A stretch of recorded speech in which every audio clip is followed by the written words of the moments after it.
গতকাল রাজশাহীর গোদাগাড়ী এলাকার পদ্মার পাড় থেকে 1 কেজি হেরোইন উদ্ধার করেছি।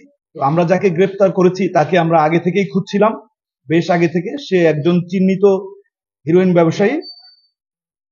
ওখানে পদ্মার পাড়ে সীমান্ত এলাকা যেহেতু অতি সন্নিকটে, সীমান্তের ওই পার থেকে হিরোইন আসলে পদ্মার চর এলাকা পার করে সে গোদাগাড়িতে নিয়ে আসে। এরপর সে অন্যান্য খুচরা ব্যবসায়ীর কাছে হস্তান্তর করে থাকে। ওই এলাকাটাই এমন, আপনারা জানেন যে গোদাগাড়ি হচ্ছে সীমান্ত নিকটবর্তী এলাকা।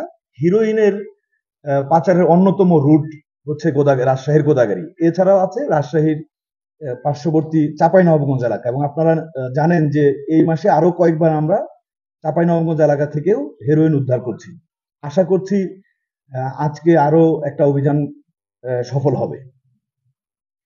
এছাড়াও আমরা গত 22 নভেম্বর অর্থাৎ শনিবার দিন রাতে বাঘার পাশে যে পদ্মার চর এলাকা আছে ওখান থেকে একটি বিদেশি পিস্তল এবং 2টি দেশীয় অস্ত্র উদ্ধার করেছি। কিছুদিন আগে 9 নভেম্বরে যে একটা বড় অপারেশন হলো, অপারেশন ফার্স্ট লাইট, যেটা আমরা পুলিশের সাথে যৌথভাবে করেছিলাম, ওই এলাকা থেকে ওই অস্ত্রগুলো আমরা উদ্ধার করি। ওখানে যে কাকন বাহিনী ছিল তার সাথে তার যে প্রতিপক্ষ মন্তাজ বাহিনী, সেই বাহিনীর হচ্ছে এই অস্ত্রগুলো।